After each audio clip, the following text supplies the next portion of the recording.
Nung bata pa ako, ang tatay ko kasi retired policeman din. So nakikita ko siya na naka-uniforme. Nakita ko sa kanya yung value ng pagiging matapat na pulis. Sabi ko, magiging pulis din ako, gagayahin ko ang kanyang ginawa sa bayan. Pinaka-challenging na part sa pagsiservisyo ko, yung bago akong pulis na na-assign ako sa Special Weapons and Tactics. Kasi kami yung mga nag-ooperate sa mga tawag ng robbery, kidnapping, mga special cases. Yung buhay mo, lagi nasa hukay. So, isa rin sa mga pinaka-challenging part ng aking service, itong na-assign ako sa community relation. Kasi dito kailangan mag-iisip ka ng mga programa, lalapit ka sa mga komunidad. So, kailangan may mga programa kang long-term na makakatulong sa ating gobyerno, makakatulong sa komunidad. Ang guro kong police, mobile library, nag-start yan nung 2018. Nagkaroon kasi ng isang viral video incident kung saan yung mga batang hamog, kung tawagin, mga batang lansangan, nango-hold up sila dito daylight. So, ang ginawa namin noon, nag-isip kami ng paraan kung paano sila makakausap. So nakita namin na what if gayahin kaya natin nung kagaya ng ginawa ni Efren Peña Florida, yung Cariton Library. At the same time nakita namin yung si Dara Maitwason as bangketa teacher. So pinag-isa namin yung idea. So nung na-concept na namin siya, pumunta kami sa mga private school. So nakipag-usap kami, binigay namin yung suggestion namin. Dahil doon nagkaroon kami ng suportas mula sa kanila. Binigyan nila kami ng mga school supplies at mga libro. Kaya madali namin nabuo yung mobile library.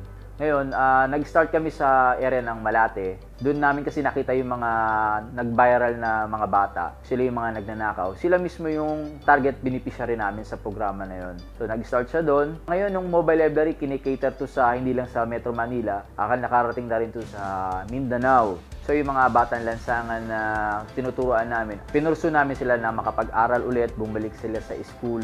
Sa tulong ng DepEd Manila, kaya naitatag yung school dito sa loob mismo ng MPD. Sa loob ng 2 taon, simula nang naitatag tong MPD ALS, nakapag-graduate kami ng 20 mga bata na mahihirap dito sa Maynila. Yung Adapt a Community Program, na-establish to nung panahon ng pandemic. So, ang purpose nito, hindi lang yung mamimigay kayo ng pagkain. Nagsimula kami sa area ng Barangay 128 sa Smoky Mountain. Dahil malawak yung area, ay yung mga community mismo na suggest na kung pwede, tulungan sila makagawa ng isang community farm na mapapakinabangan nila. Kumbaga, hindi lang sila aasa sa gobyerno. Kaya nakipag-partner kami sa mga government agency kagaya ng mga agrarian, which is yung mga Bureau of Lands Industry, DNR, DOST. Kaya nagkaroon kami ng mga urban gardening program na itayo namin yung community farm sa area ng Baseco. Kaya nung panahon ng pandemya, may libre silang gulay na nakukuha. At the same time, nagkaroon na sila dito ng mga knowledge kung paano magtatanim. Continuous pa rin ang pagbibigay namin ng ayuda sa mga community na to hanggang ngayon. Ang Gulayan sa Pamayanan Project, ito naman yung program to ng Department of Science and Technology. Ang purpose naman nun is yung ituro yung technology sa community kung saan hindi mo na kinakailangan ng malaking area para makapagtanim. Kahit na sa mga cook bottle, kahit styro cup. So nagkaroon dito ng mga donasyon, yung dual drum, yung DOST. Sa tulong nun, pwedeng makagawa ng fertilizer. Ang kauswagan sa komunidad, ito naman yung special na program para sa mga kapatid nating mga Muslim. Sa loob ng Golden Mosque na ipagawa namin yung tinatawag na community library nila. So nagkaroon kami ng medical and dental mission na kasama yung mga beneficiary. May mga programa na magbibigay kami ng mga school supplies. Continuous namin na binibigay sa community kasi kailangan masustain mo sa kanila eh. Kami kasi yung nasa on the ground. So nakikita namin ang problema. Kaya nakikita rin namin ano ang mga possible na solusyon. Kaya ginagawa namin na makipag-partner sa mga agency para direct na mismo kung saang agency concern, kung ano yung isasuggest na community na ipapaabot namin sa ibang agency. Supposed to be, pwede na ako mag-officer.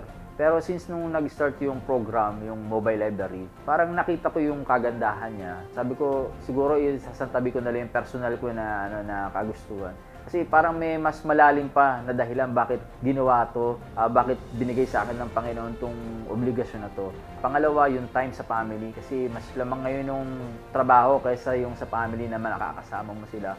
Ultimo minsan, day off mo, weekend. So, kailangan mong puntahan yung community para masustain mo yung pangangailangan, kailangan ma-accomplish mo yung mga kakulangan. Ang supporter mo dyan, yung mga community leaders eh. So kung wala kang supporter from community, hindi ka matatawag na na-sustain mo. Kasi kung walang special bond within the community, hindi effective yung ginagawa mo. Sa pagtulong lang sa community, marami ka na magagawa Marami ka ma-accomplish. Hindi mo kailangan makahuli ng mga maraming kriminal para masabi mo na isa kang ganap na pulis. Kundi mag-i-start ka sa small things.